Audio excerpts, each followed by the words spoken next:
Wala po nagsimula ng marunong, lahat po yun pinag-aaralan. Kaya kung ikaw po ay nag-aaral, sikapin mo po na laging practice ng practice. Kahit bago ka lamang, kapag kasinanay mo po yung iyong sarili sa paggamit ng 2 pirasong sigilatina, sabay mo sila itataas.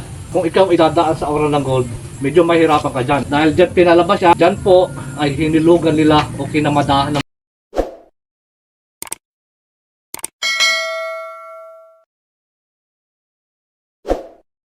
isang mapagpalang araw po at magandang buhay sa atin pong mga kababayan, sa atin pong mga ka-TH. Ito po yung pinusuan ng ating pong ka-TH mula po sa probinsya ng Cagayan.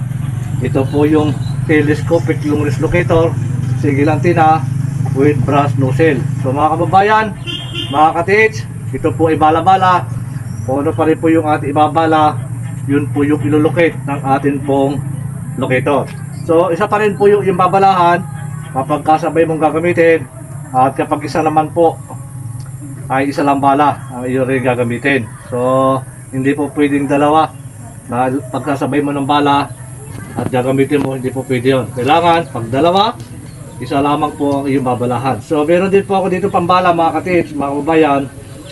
Ito po yung 24 carats gold ring na ito po yung aking gagamitin bala dito po sa ating single antenna. So mga kababayan, mga ka-TH, yung bigat o gramo po na pwede po natin ibala dito sa ating locator, kahit yan po ay 0.5 grams o 1 grams, kung ano po yung meron kayo, ay pwede po, basta pasok po yan doon sa gold, sa 14 carats, 18, 21 at 24 carats. So wag lang po kayo magbabala ng 18 carats dahil hindi po na pwede yun. So yan mga ka-TH, mga kababayan, at bukod po doon ay pwede rin po itong balahan ng kung ano yung gusto mong hanapin. Yun po yung ibabala. So hindi po pwede na gamitin itong ating locator kapag tayo po ay nakasakay sa bangka, lalo na kung may tubig po yan. Dapat pero mas lagi po na ang ating paa ay laging nakalapat sa lupa, dahil tayo po yung kukunikta, tayo po yung gaground sa atin pong hinahanap. So mga kababayan, mga ka-TH, ito pa rin po yung aking ilulocate. Ito po yung bracelet na 18 carats. Yan. So gamit pa rin po natin ang 2 pirasong singilantina with brass nozzle na pinusuan po ng ating ka-TH mula po sa probinsya ng Cagayan. So mga kababayan, mga ka-TH, mayroon po akong ipinapadala na bala para din po doon sa tunnel, para mahanap mo yung entrance tunnel, exit tunnel at sarado tunnel. Ganun din po sa sucker deposit. So kapag inilagay mo yan, ka-TH, ipapatong mo lang ganyan yung bala po natin sa pang tunnel, at ganun din po sa pang sucker deposit. Lalagay mo lang yan diyan. Tapos ito pong ating taklob, itong thread, basta yan po ay kumagat lamang na kaunti, yan, huwag mo na po siyang ipupul para hindi po matulak yung ating spring sa loob. So ganyan lang po yun mga ka-TH, mga kababayan. Pero kung gold po ang iyong ibabala, i-pull mo po yan para hindi po yan malaglag. So mga kababayan, mga ka-TH, ito pa rin ang pagpahid pa rin po ng dulo natin na ay huwag kakalimutan. At talong higit po mga kababayan, wala po nagsimula ng marunong, lahat po yan pinag-aaralan. Kaya kung ikaw po ay nag-aaral o bago pa lamang sa paghawak ng locator, sikapin mo po na laging practice ng practice hanggang sa makuha mo kung ano po yung paggalaw natin ng locator. So tulad pa rin po ng aking mga binabahagi kung paano po yan hinahawakan, paano po itinataas, at gaano kataas yung pagkakataas niya, at paano po yan tutustusan. Ano po yung mga katangian na kapag gagamit ka po sa locator. Una rin po dyan, dapat meron kang magandang kalooban at hindi ka mapanglamang sa kapwa. Ito pa rin, sa pagtaas pa rin po niya mga kababayan, pwede nyo po yung gayahin. Wala naman pong mawawala, basta mahalaga rin po niya, dapat itong ating antina ay tuwid na nakakurl pababa. Yan. So kapag ginahin nyo po yan, or blocking na konti, huwag nyo kakalimutan. At kapag itinaas po yan mga ka-TH, dapat lagi sabay, hindi po nakadikit at hindi po masyadong layo. So 1 feet kalahati, okay na po yan. Ito yung ating pamantayan. So practice lang mga ka-TH, mga kababayan. Yan, kailangan swim mo na yan. At pinapractice mo yung pagtaas, yung sabay na itinataas. At itong kaliwa natin dapat sinasanay nyo po yan sa tamang pagtaas. Yan. Para mas maganda po yan kapag gagamitin mo na, ay sabay na po silang yan. magtuturo. So yan mga kababayan, mga katids, yan, nakuha na po niya yung frequency. Yan, sa pagpisil po natin ng ating palad dito po sa handle, dapat yan po ay hindi na luluwag, hihigpit. Kailangan permis na po yung nakahigpit. Pagka ginamit nyo po yung locator at nananatili na po yung kanyang frequency, kailangan iisipin nyo po kung saan malulupit yung ating hinahanap at hindi po dapat naglalayag. So mga kababayan, mga katids, ito po yung pinusuan ng ating katids. Yan, mula po sa Cagayan. Yan, ito po yung ating long range locator with brass nozzle. Yan. So ito po rin yung kagandahan kapag tinapatan mo po yung item o ano bang aura ng gold. Ito sa po yan magkukross. Yan. Ito yung kagandahan mga katids.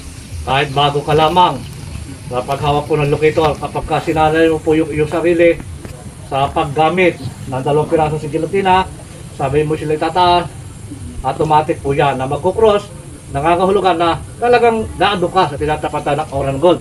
So mga kababayan, mga katids, tulad pa rin po na aking binahagi sa inyo na kung ikaw idadaan sa aura ng gold, medyo mahirapan ka dyan. Dahil sa aura ng gold, dahil dyan pinalabas yan, kung ang deposito po inaando sa dulo at nandito yung aura ng gold. So medyo mahirapan ka talaga dyan na dumaan. Dahil dyan po ay hinilugan nila o kinamadahan ng batong malalaki yan. Para ka tayong mga treasure hunter, pag sa aura po tayo ng gold dumaan, so taon, buwan, taon yung ating bibilangin bago tayo makababa o makapagtilpak ng batong malalaki, dahil sinadya po talaga na nilagyan po yan ng malalaking bato. At doon gagamit tayo ng mga crane o anumang mga pangbuhat ng malalaking bato para tayo makadam. Pero iisa rin po yung pupuntahan niya kapag lumalim ka na kaya mo na hanggang doon sa ilalim niya, yung tamang lalim, ay doon din ang punta mo sa deteksyon ng simento, alkitra, bomba at poison. Tulad doon din yung deposito. Pero bakit dyan po tayo nadaan? Huwag na po tayo dumaan, dumirekta tayo sa simento, alkitra, bomba at poison, yun po yung tama. So mga kababayan, mga katids, hindi ko sinasabi na magaling ako, pero kung doon po kayo dadaan, pag-aralan nyo lang mga katids at hindi ko kayo ilalayo sa deposito. So mga kababayan, mga katids, ito pa rin kapag isang pirasong sigilantina yung atin pong gagamitin.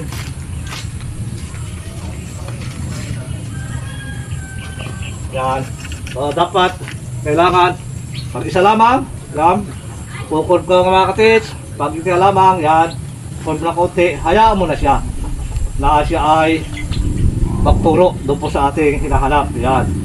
Yan po yung pagkakaiba mga katids na kapag kasing gilatina, segundo lamang mapapagalaw mo yung locator, lalo na kapag sanay ka na o pinagkalom na po sa iyo yung tamang pagpapagalaw o yung frequency na ipagkakalob sa iyo makapagpagalaw ka ng locator. So mga kababayan, mga katids, yan, doon pa rin po yan.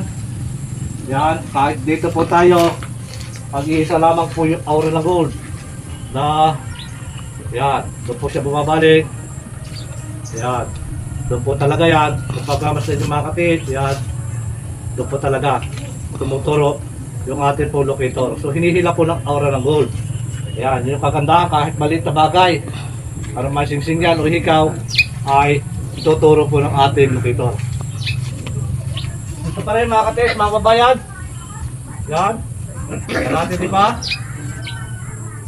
Kapag tinapatan na po natin yan, ang magiging reaction po ng ating sigilatina with brass nozzle, yan, patulad pa rin yan, tinapatan ko na po yan, ay tuloy-tuloy na po yung kanyang ikot. So mga kababayan, mga katids, muli ko pa rin po ipinaabot sa lahat po ng ating mga kababayan, kapag gold po yung bala, tinapatan mo yung aura ng gold, lagi pa counterclockwise po yan. Yan, ganyan mga katids, ito po yung pinusuan ng ating katids mula po sa Cagayan. Yan. So mga kababayan, pag gold ng iyong bala, dumapat niya sa aura ng gold, dapat kaliwa po lagi ang ikot niyan, hindi po pakanan. Ikot lamang ng pakanan yan kung ang aura ng gold ay natapat sa volume ng tubig. So ganyan yan mga katids, mga kababayan. So yun yung pagkakaiba na kapag ka-locator mo ay may bala at tumapat ka sa gold o ano man ang iyong tinapatan, basta wala po doon siya sa tapat ng tubig, ano man yung nilocate, laging pakaliwa ang unang ikot niya. So ang ating locator, kapag hindi mo binalahan, naghanap ka ng volume ng tubig, maging ginamit mo po ang Japanese one, ginamit po ang aerometer. So, kakanan po ang ikot yan dahil volume po ng tubig. Kaya mahalaga po na dapat ang locator ay babalahan mo. Hindi po pwedeng walang bala. Mahalaga po yan. Para kung ano po yung ibinala mo, yun po yung puhunan mo. Muli po, maraming salamat sa patuloy na nanonood po ng aking na-upload na video. Pagpalay po tayo ng maraming biyaya at higit po isang magandang kalusugan. Maraming salamat mga ka-teach.